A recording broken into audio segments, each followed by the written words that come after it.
Oke, kembali lagi di channel saya. Makasih buat kalian yang sudah mengklik video ini.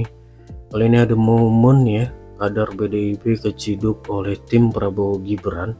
Kita lihat gimana videonya. Sebelum kita ke video, bantu subscribe buat channel saya, mohon subscribe. Tidak tunggu lama, kita ke video langsung. Let's go. Bapak-bapak, saudara-saudara sekalian, kami berdoa mengingatkan bahwasanya pada tanggal 2 Ini apa ini? Apa itu? Ini apa ini? Ini apa ini? Oke, sudah ketangkap ini saudara teman-teman, Desa Gumelar. Oke.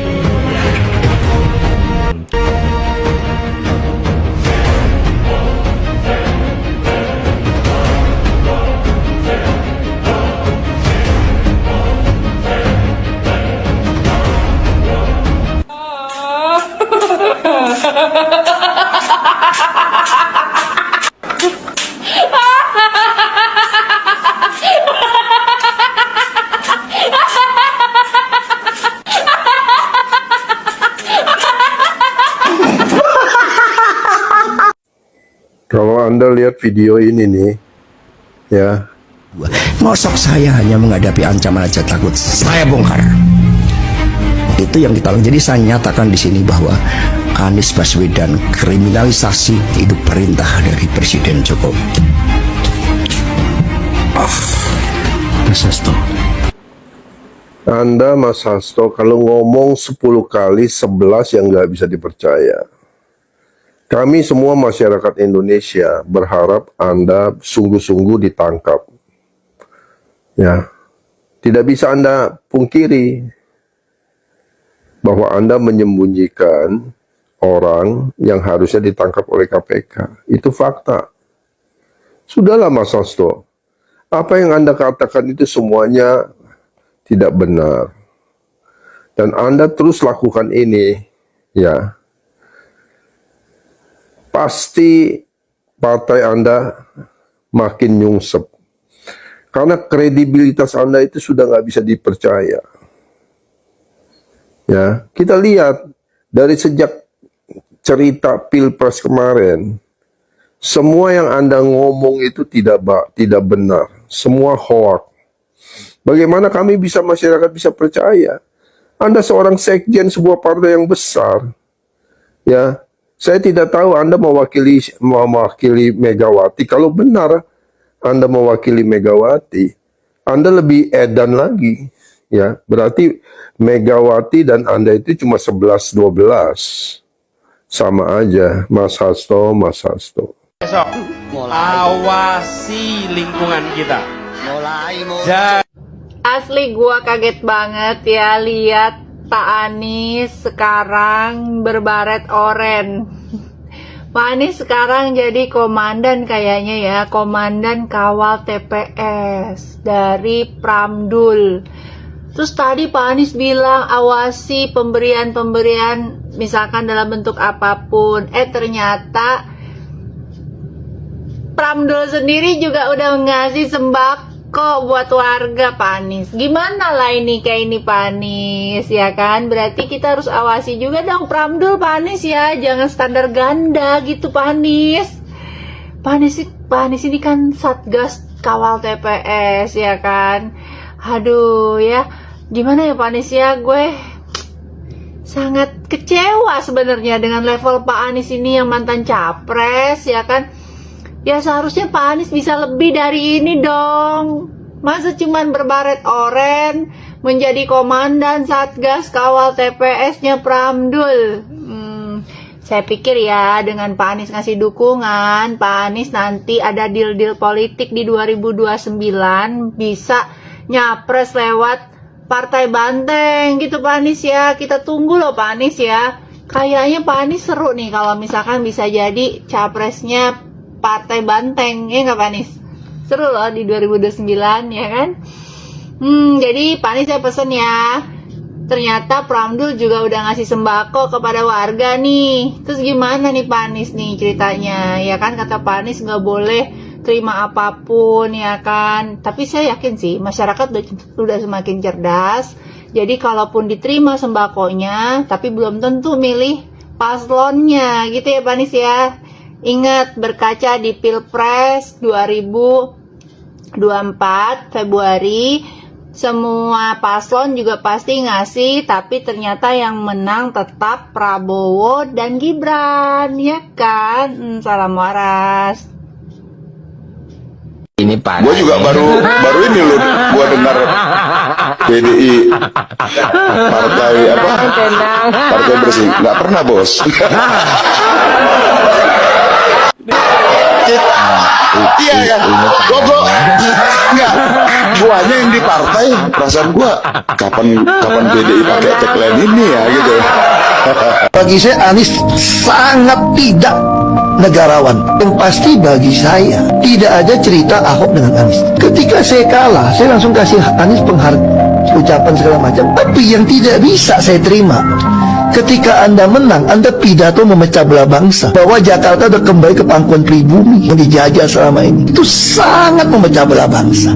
Saya ini asli Indonesia sesuai undang-undang loh. Jadi guys, itu tadi video Pak Ahok di sebuah podcast beberapa waktu lalu yang menunjukkan dendam dengan Pak Anies Baswedan. Bahkan Ahok di situ menyebutkan kalau Anies sangat tidak negarawan dan bersumpah tidak bakalan ada yang namanya Ahok dan Anies. Dan ternyata sumpah ini emang dipegang teguh sama Pak Ahok sampai sekarang. Karena yang kita tahu, kemarin Pak Anies itu menyatakan dukungan ke Cagup Pramono Rano untuk Pilkada Jakarta, yang dimana Pramono dan Rano itu petugas partai PDIP, dan PDIP itu rumahnya Pak Ahok. Makanya banyak yang bilang katanya Ahokers dan anak Abah bakalan bersatu. Tapi kenyataannya pada saat kampanye Akbar Pramono Rano kemarin di GBK, Pak Ahok hadir di sana, tapi Pak Aniesnya nggak ada guys. Pak Anies nggak hadir buat satu panggung sama Pak Ahok, tapi beliau malah bikin video di sosial media aja. Pertanyaan besarnya, apakah Ahokers bisa bersatu dengan anak Abah? Karena sakit hati sewaktu Ahok dipenjara atas dugaan penistaan agama yang dijual sama Pak Anies dan pendukungnya. Itu masih membekas sampai sekarang. Gimana menurut kalian? Apakah Ahokers bisa memaafkan anak Abah? Apakah mereka bisa bersatu? Coba tulis di kolom komentar. Saya masih ingat Anies Baswedan. Ketika Anies Baswedan itu dikriminalisasi, itu Pak Presiden Jokowi berbicara dengan saya. Seperti beliau sangat khawatir terhadap munculnya Anies Baswedan. Sehingga itu nyata-nyata kasus Formula E itu kriminalisasi, dan saya bersaksi itu dari perintah Pak Jokowi secara langsung. Mohon maaf Pak Hasto yang terhormat, saya ingin menanggapi tentang pernyataan Bapak ini. Tadi kan Bapak bilang bahwa Pak Jokowi pernah ngomong sama Bapak mengenai kriminalisasi Pak Anies. Ya, pertanyaan saya Pak, kenapa baru sekarang Bapak bongkar? Nah, betul banget. Nah ini, betul banget. Kenapa nggak dari dulu? Itu. Apakah kalau dibongkar dari dulu, masyarakat akan memojokkan partai Bapak? Karena Pak Jokowi berasal dari partai Bapak, begitu? Dan sekarang setelah Pak Jokowi beda pandangan dengan partai Bapak, baru Bapak bongkar, gitu ya? Nggak fair kalau kayak gitu Pak. Seharusnya kalau sudah jelas-jelas itu nggak benar, sudah jelas-jelas itu kejahatan, seharusnya Bapak bongkar dari dulu Pak. Katakan yang benar itu walaupun pahit adanya, itu baru dikatakan politisi sejati, begitu Pak. Bukannya dari sekarang Bapak bongkar. Kalau sekarang Bapak bongkar, tentunya masyarakat berpikir bahwa ini syarat dengan kepentingan politik. Kenapa saya bilang demikian? Karena kita tahu bahwa Pak Anies Baswedan itu kan sudah merapat ke salah satu calon gubernur yang diusung oleh partai Bapak. Tentunya masyarakat akan berpikir ke sana Pak. Gitu. Jadi jangan karena ada maunya aja Bapak memojok-mojokkan Pak Jokowi. Di satu sisi Bapak memuji-muji Pak Anies, padahal rekam jejak Bapak juga ada tuh, jejak digitalnya. Bapak pernah menjelek-jelekan kinerja Pak Anies semasa Pak Anies menjabat sebagai gubernur Jakarta, ada tuh videonya. Jadi sekali lagi ya Pak, kalau benar-benar Pak Jokowi bicara soal itu ke Bapak, Itu kan kita juga nggak membenarkan kalaupun itu terjadi. Tapi yang kami sesalkan, kenapa Bapak diamkan begitu?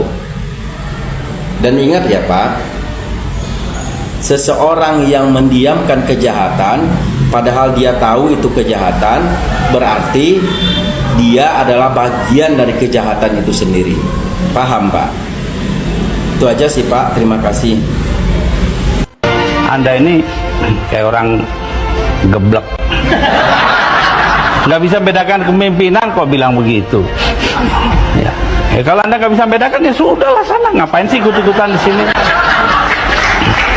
Mau tahu kepemimpinan saya menghargai kedaulatan hukum. Kepemimpinan Megawati tidak menghargai hukum melainkan penyelesaian politis. Itu sudah dibuktikan dengan melengsarkan saya manggil rapat di rumahnya di Kebagusan. Itu kalau mau tahu. Apa yang diucapkan almarhum Gus Dur sekian tahun yang lalu itu terlihat jelas hingga sekarang. Megawati sama sekali tidak menghargai keputusan hukum Mahkamah Konstitusi yang telah menetapkan Gibran sebagai calon wakil presiden dan tidak menghargai keputusan Komisi Pemilihan Umum atau KPU yang telah menetapkan Prabowo Gibran sebagai pemenang Pilpres 2024. Padahal keputusan KPU tersebut didasarkan pada fakta dan data yang sangat jelas bahwa 96 juta lebih rakyat Indonesia telah memilih Prabowo Gibran. Dengan demikian, Megawati pun tidak menghargai suara mayoritas rakyat Indonesia. Sebagai pemimpin yang pernah menjadi Presiden RI, Megawati seharusnya lebih mempertimbangkan suara rakyat ketimbang mementingkan suara hatinya sendiri. Tetapi sejarah juga telah mencatat, Megawati memang lebih mengedepankan perasaan dalam mengambil keputusan-keputusan politiknya. Salah satu buktinya, Megawati sampai sekarang tidak pernah mau berhubungan baik dengan Presiden ke-6 Susilo Bambang Yudhoyono atau SBY karena ketersinggungan masa lalunya yang tidak pernah selesai. Padahal SBY sudah berkali-kali membuka diri untuk berrekonsiliasi. Kini, Megawati pun menutup diri terhadap Presiden Jokowi. Ketersinggungannya atas sikap Jokowi yang menjauh darinya dibalasnya dengan berusaha mendelegitimasi Jokowi melalui berbagai cara, termasuk mencoba mempengaruhi Majelis Hakim Mahkamah Konstitusi agar membatalkan hasil Pilpres karena salah satu pemenangnya adalah Gibran Rakabuming Raka putra Jokowi.